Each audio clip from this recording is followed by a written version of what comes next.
Mammothly Records, Rampatti.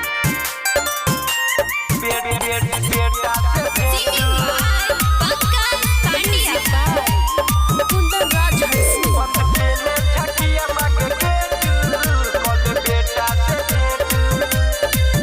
बंद केले छकिया मांगे गेट बोले बेटा से भेंट बंद केले छकिया मांगे गेट बोले बेटा से भेंट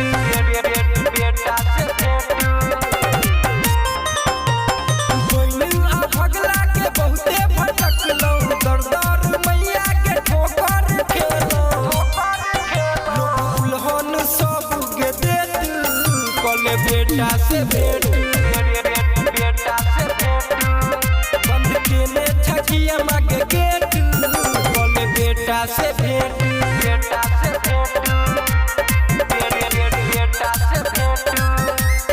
Mammothly Records, Rampatti.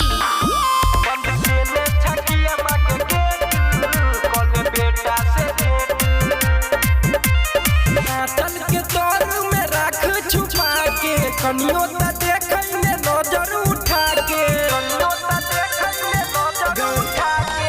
चल के तोर में राख छुपा के कनियो त देखै ने नजर उठा के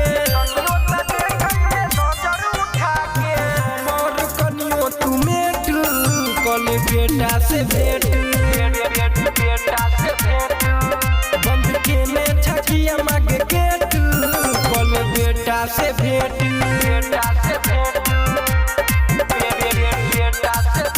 Singing by Pankaj Pandya.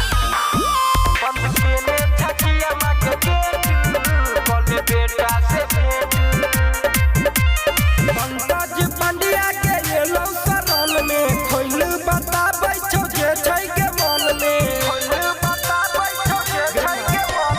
Pankaj Pandya के येलो शरण में खोइल बताबै छौ जे छै के मन में देवी गोविंद के पैत कले बेटा से भेंट बंद केले छकिया मांगे गेट कल बेटा से भेंट Mammothly Records, Rampatti. Rampatti.